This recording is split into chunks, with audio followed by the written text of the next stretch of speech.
Good morning, everyone, and Happy New Year. I'm John Lyons, Managing Director of Espace Real Estate, and this is my first video update for the year 2023. There's some very positive news articles that have hit the headlines, and I think they're going to have a big impact on Dubai's real estate market as we look ahead. The first thing that I want to talk about is the record-breaking transactions from the year 2022.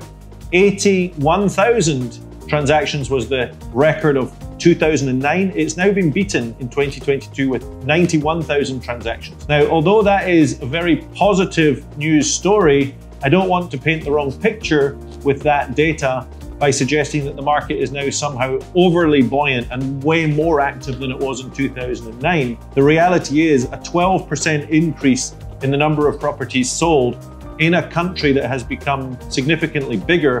Population in Dubai is probably more than 50% higher than it was in 2009.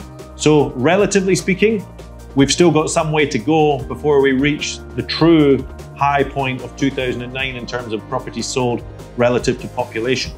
The next really interesting and positive headline is Taleem Schools, premium school provider, announcing that they have had a 45% increase in the number of students enrolled in their premium schools this year compared to the same period last year. And again, that's further evidence of the fact that the population growth that we have seen in Dubai over recent years is from very economically active people. And it's those economically active people who are now enrolling their children in the premium schools, many of which are operated by Taleem.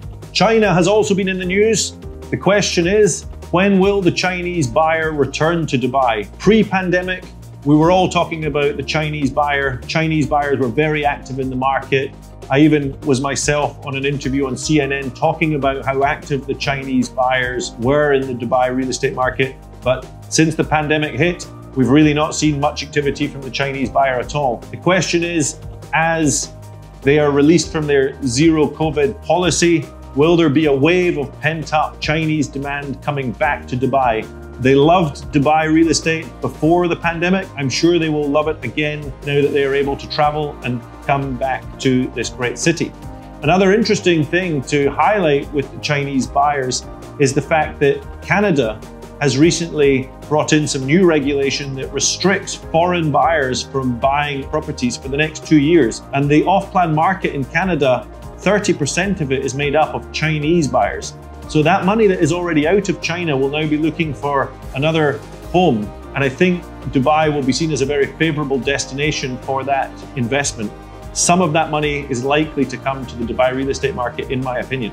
The fourth interesting news development is the announcement by His Highness Sheikh Mohammed of the D33 Economic Plan on the 4th of January. That is a very ambitious $8.9 trillion plan, a plan to double foreign investment in Dubai over the next 10 years, and also a commitment that government spending will rise by 37% over the next 10 years compared to the last 10 years. So with this hugely ambitious economic plan that is going to benefit all of us here in Dubai, I think it bodes well for continuing to place Dubai as the fastest growing global city. And the last article, my fifth point, is the very encouraging news coming out of the US jobs market.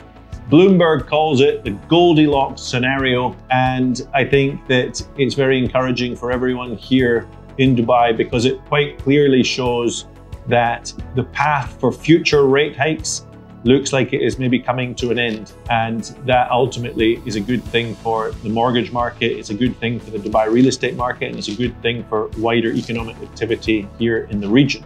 What does that mean for anyone looking to take a mortgage in Dubai right now?